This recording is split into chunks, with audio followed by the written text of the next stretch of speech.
Assalamualaikum warahmatullahi wabarakatuh. Bismillahirrahmanirrahim. Limardatillahi subhanahu wa ta'ala wa hidayatihi wa inayatihi wa taufiqihi wa ila hadratin nabiyil mustafa Muhammad wa ala alihi wa sahbihi ajma'in wa li jami'i masyayikhina wa li walidina wa liman 'allamana wa liman ahsana ilaina wa liman lahu haqqun 'alaina minal muslimin wal muslimat وخصوصا لمؤلفي هذه الكتب الفاتحة. أعوذ بالله من الشيطان الرجيم. بسم الله الرحمن الرحيم. الحمد لله رب العالمين الرحمن الرحيم مالك يوم الدين إياك نعبد وإياك نستعين اهدنا الصراط المستقيم صراط الذين أنعمت عليهم غير المغضوب عليهم waladdallin amin. Alhamdulillahi rabbil alamin wassalatu wassalamu ala asyrafil anbiya'i wal mursalin sayyidina wa maulana Muhammadin wa ala alihi wa sahbihi ajma'in. Amma ba'du, rabbi yassir wa la tu'assir, rabbi tammim bi khair. Allahumma inna nas'aluka fahman nabiyyin wa hifzal mursalin wa ilhamal malaikatil muqarrabin. Allahumma aghnina bil ilmi wa zayyinna bil hilmi wa akrimna bit taqwa wa jammilna bil afiyati ya arhamar rahimin. Qala al muallif rahimahullahu ta'ala wa nafa'ana Allahu bihi wa bi barakati ulumihi fid dharain amin. Insyaallah kita akan lanjutkan bacaan kita dengan kitab Minhajul Abidin, masih pembahasan tentang aqabah taubah, tentang taubat. Halaman 20 ya. Agak tengah. Sanya telah berkata setengah daripada orang yang salihin. Orang-orang salih di antara mereka ada yang berkata bahwasannya hitam hati itu daripada dosa, dan alamat kelam hati bahwa tiada dapat daripada dosa itu terkejut, yakni tiada terkejut hatinya tatkala jatuh dosa. Hati itu ibarat kaca. Setiap kali kita bikin dosa maka akan ada nuktah, satu noda hitam. Makin banyak bikin dosa makin banyak titik hitamnya, sehingga tak bisa lagi dimanfaatkan cermin hati itu untuk melihat keburukan atau melihat diri kita sendiri. Tanda hati itu sudah terlalu banyak titik hitamnya sehingga menjadi gelap, menjadi kelam.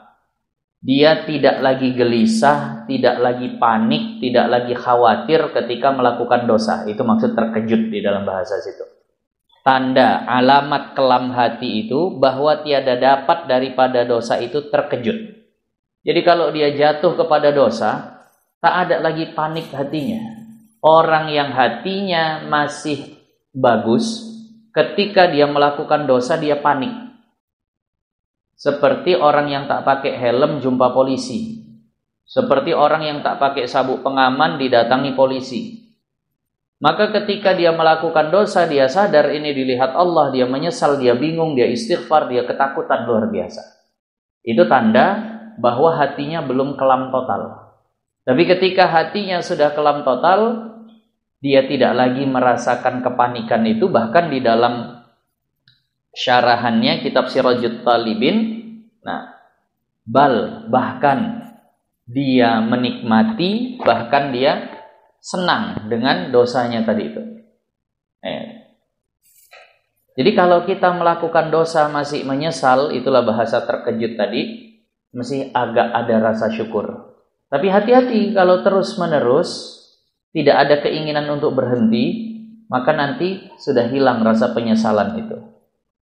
Makanya di dalam kitab Bidayatul Hidayah, di antara cara kita memilih teman adalah dengan menemani orang yang salih. Apa kata Al-Imam Al-Ghazali? Karena berteman dengan ahli maksiat, berteman dengan fasikin, fusak, orang-orang yang fasik, itu akan membuat hati kita maklum terhadap maksiat. Akan membuat hati kita menjadi maklum terhadap maksiat. Kenapa? Karena sudah terlalu sering dilihat. Nah, itu. Kita ingat dulu ketika saya masih SD sajalah saya ingat. Kalau ada orang ketahuan hamil di luar nikah, itu rasanya berita yang sangat-sangat bikin orang meriah, heboh betul dengarnya. Namun sekarang sudah terlalu banyak kabar yang sampai seperti itu ke telinga kita, sehingga kesannya di hati kita, kesalnya kita sama dosa itu sudah mulai berkurang. Itu yang pernah saya bandingkan dulu. Kemarin tuh ya, walaupun tak punya handphone Android, tapi sempat juga lihat-lihat ada orang Islam, entah perempuan siapa itu, dia live di Facebook, dia makan babi. Islam. Nah, mungkin ada sebagian yang tahu lah. Jadi perempuan tuh Muslim, tapi dia katanya, aku penasaran sama rasa babi itu bagaimana dimakan. Yang mengutuk satu Nusantara, semua mengutuk perbuatannya. Kenapa? Karena kita jarang melihat kemaksiatan orang Islam makan. Tapi mohon maaf, tidaklah itu lebih parah daripada meninggalkan sholat. Makan babi dengan ninggalin sholat, itu dosanya sebenarnya besaran ninggalin sholat. Makan babi kalau seandainya ketahuan apa? Takzir saja adanya. Nggak ada had, nggak ada hukuman, potong tangan, potong lidah, segala macam itu tak ada. Kalau ada pun takzir. Tapi kalau sholat ditinggalkan dia baik. Bunuh kalau dia tidak mau sholat mengqadanya. Maknanya tidaklah makan babi itu lebih besar daripada meninggalkan sholat. Tapi kalau ada orang meninggalkan sholat, apakah sampai seperti itu orang mengutuknya? Kenapa? Karena sudah terlalu sering di mata kita, sudah terlalu sering di telinga kita melihat dan mendengar orang yang tidak sholat. Begitulah dampak ketika kita hidup di lingkungan yang sudah penuh dengan maksiat. Maksiat itu jadi biasa. Maka pilihlah kawan yang membuat kita tidak terbiasa dengan maksiat. Pilihlah kawan yang membuat kita kalau seandainya ada kemaksiatan itu langsung aneh kita melihatnya. Nah, kita hidup di zaman yang seperti itu. Nah, seharusnya sama responnya ketika orang makan babi, ketika orang meninggalkan sholat, ketika orang tak puasa. Bahkan mohon maaf, kalau ada orang tak puasa sama ada orang tidak sholat, yang lebih sulit diterima yang tak puasa atau yang tak sholat? Yang tak puasa. Kenapa? Puasa setahun itu cuma sebulan. Wah parah, orang Islam tak puasa. Tapi kalau tak ada sholat, tak sampai seperti itu. Nah, maka oleh karena itu, inilah yang dikhawatirkan. Kita khawatir karena sudah sangat seringnya maksiat, hati kita tak terkejut lagi kalau ada maksiat seperti itu. Tak terkejut. Nah, kalau bahasa Malaysia tidak tergamak itu, tidak panik, tidak kaget, tidak terperanjat dengan kemaksiatan yang kita lakukan. Apalagi tandanya? Nah, tadi tidak terkejut hatinya tatkala jatuh dosa, dan tiada bagi taat itu terasa manisnya. Dan ketaatan itu nggak ada rasa manisnya, hanya sekedar ya daripada berdosa, begitulah. Sholat itu ya udahlah, kalau nggak sholat berdosa, tapi tidak ada kenikmatan sedikit pun dalam sholatnya. Tidak ada keinginan, pingin zikir lah, kok udah lama nggak zikir. Pingin duduk bentar gitu baca, ini kok kayaknya kalau nggak dibaca nggak enak, tapi kalau dibaca itu enak, kalau ditinggalkan tuh ada yang hilang. Nggak pernah terasa seperti itu rasa matinya hati. Nah, ngaji itu pun ya karena segan aja lah, bolak-balik kawan asik mau WA saja, pergi ngaji nggak, lah pergilah, bising kali kawan nih. Tapi dia tak merasa, wah ini baru namanya kenikmatan. Kata ulama, saking merasakan nikmatnya ngaji itu, ketika mereka mengaji mendapatkan hukum baru, maka ulama itu akan berkata, mana anak-anak raja yang katanya suka kenikmatan, kok tidak diambilnya kenikmatan ini? Mengaji itu maksudnya. Ya nikmatnya bagi dia yang hatinya masih bersih. Bagi anak-anak raja yang hidupnya poya-poya, mana ada nikmatnya duduk di depan kitab? Mana ada nikmatnya mendapatkan hukum-hukum baru? Nah, padahal ulama merasakan terpuaskan betul. Nah, Dan itu memang terlihat. Nah, saya kadang mengajar ataupun dulu juga belajar, nampak wajah-wajah mustami'in ataupun kalau di pondok tuh wajah-wajah santri yang ketika mereka mendapatkan satu jawaban dari masalah atau mendapatkan satu hukum itu wajahnya macam berseri-seri berbinar, saking senangnya mendapatkan, wah ini betul-betul ini yang memuaskan hatinya. Nah, itulah kenikmatan bagi dirinya. Nah, alhamdulillah jika kita merasa nikmat dengan ketaatan. Dengar sholawatan kok enak begitu. Nah, berzikir, duduk ramai-ramai gini kok nyaman begitu. Nah, inilah yang harus kita jaga. Jangan banyak bermaksiat yang akhirnya mengelamkan hati tadi itu. Nah, jadi ini cirinya. Bikin dosa tidak terperanjat, bikin taat tidak nikmat. Nah, kemudian dan tiada bagi pengajaran itu masuk pada hatinya, tak bisa lagi dinasehati. Itulah tanda orang yang hatinya mati. Bebuih pun, robek mulut kita menasehatinya, membal. Tak ada masuk ke dalam hatinya. Nah, inilah diantara orang yang hatinya sudah kelam, sudah hitam. Allah. Nah, berlindunglah kita. Makanya dibaca sering sebagian ulama, Allahumma nawwir qulubana binuri hidayatik kama nawwartal arda binuri syamsika abadan abada. Ya Allah, terangi hati kami dengan cahaya hidayahmu sebagaimana kau terangi bumi dengan cahaya mataharimu. Kami minta penerangan ini selama-lamanya. Nah, supaya terang hati itu. Kalau terang, gampang dia nerima nasihat. Allah. Dan jangan kamu hinakan daripada dosa. Apa itu hilang? Apa? Hilang hurufnya betul sini. Ro kemudian terhapus, sama. Cetakan sampai salahnya pun sama. Ada yang punya terjemahan, ada yang punya lebih bagus cetakannya, tak ada. Tak terbaca. Dan jangan kamu hinakan daripada dosa rata. Kemungkinan rata. Maka sangka akan dirimu orang taubat dan engkau itu mengekali atas dosa. Artinya, jangan kau sepelekan dosa sekecil apapun, itu maksudnya. Kau pikir kau sudah tobat, padahal kau masih terus bermaksiat. Jangan pernah anggap kecil dosa. Walaupun dosa itu memang dibedakan, ada dosa besar, ada dosa kecil. Kita kenal ada shaghair, ada kabair. Ada shaghair, ada kabair. Shaghair itu dosa kecil. Kabair itu dosa-dosa besar. Ciri. Dosa berat. Kayaknya bukan berat. Berat ya. Hina. Dosa suatu. Oh iya, daripada dosa suatu. Nah, itu lebih pasti. Daripada dosa suatu gitu ya. Nah, jadi memang kita kenal ada dosa kecil, ada dosa besar. Ciri dosa besar itu biasanya ada had, ada hukuman dari Allah.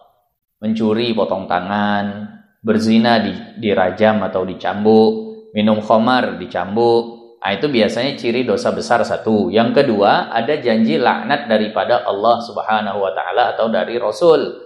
Nah, la'anallahu ar-rashi wal murtashi fil hukmi. Nah, Rasulullah dan Allah Subhanahu wa taala melaknat orang yang menyuap dan menerima suap. La'anallahu al-washimah wal mustawshimah. Allah melaknat orang yang mentato dan minta ditato. La'anallahu al-wasilah wal mustawsilah. Allah melaknat perempuan yang menyambung rambut dan minta disambung rambutnya. Tuh biasa di salon-salon tuh ada sambung rambut. Jangan, ibu, kakak, dosa besar. Nah, kecuali sebagian ulama ya, mengecualikan yang sudah menikah. Kalau mau pakai sambung rambut atau rambut palsu, itu dibolehkan dengan catatan 3. Pertama, izin suami. Kedua, bukan dari rambut Bani Adam, bukan rambut manusia. Kalau rambut manusia yang dibikin sambung nggak boleh. Karena anggota tubuh manusia itu tak boleh dipakai-pakai begitu. Nah, yang ketiga, kalaupun bukan dari rambut manusia, jangan sampai rambut yang sifatnya najis. Nah, jangan sampai rambut yang sifatnya najis. Nah, itu tak boleh juga.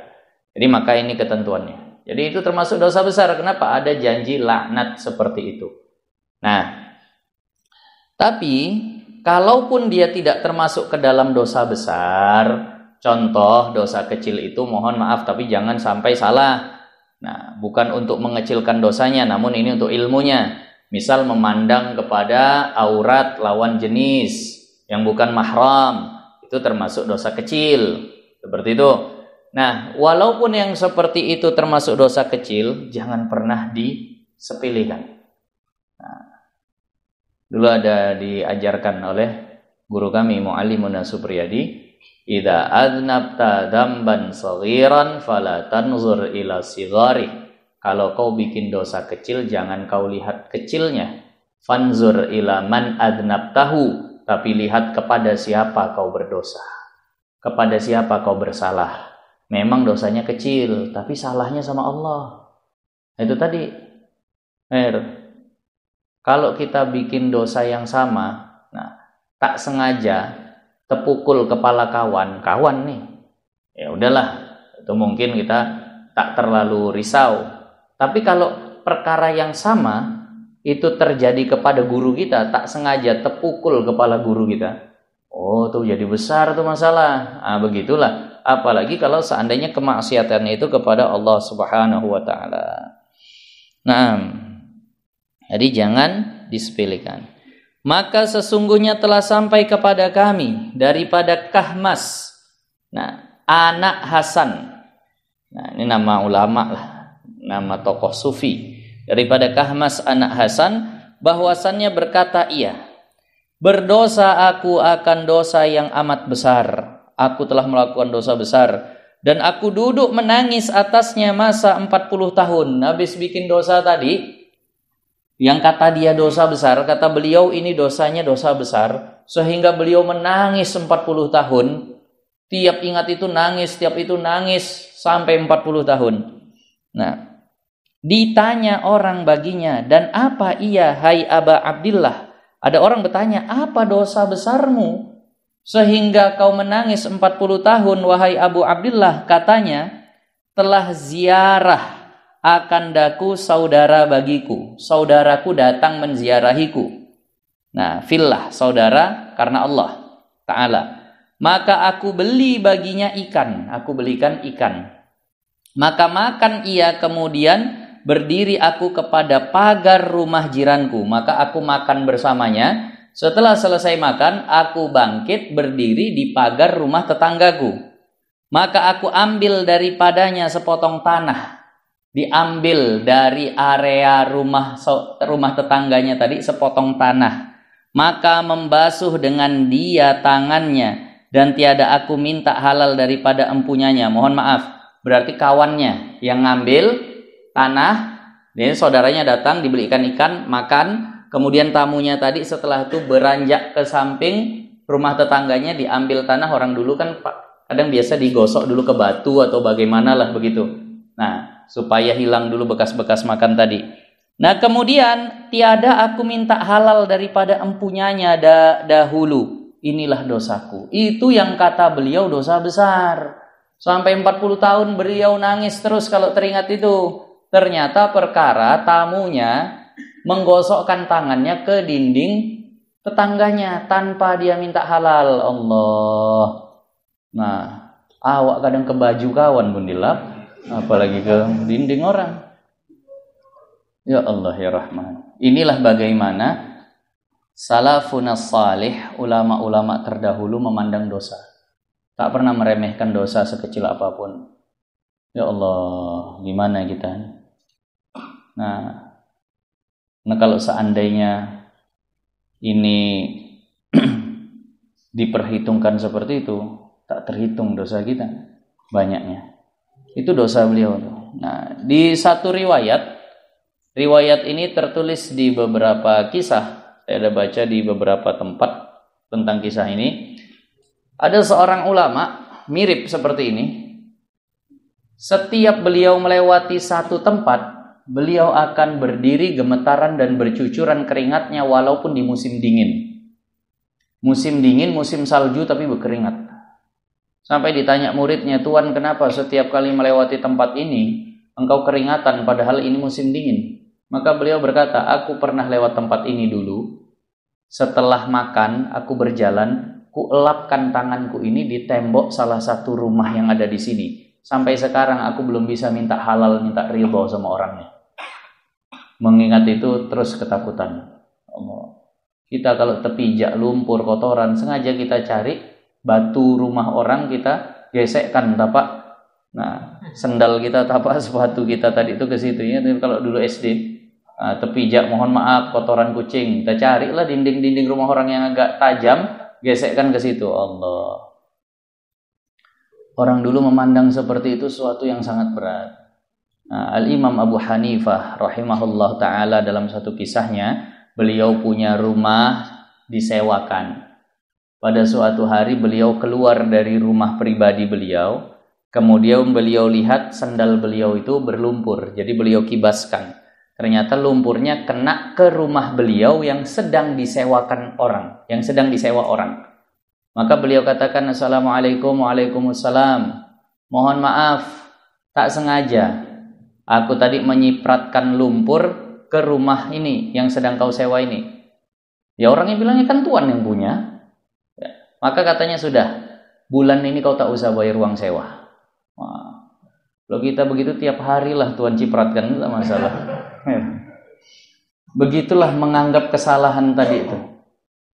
Ya Allah.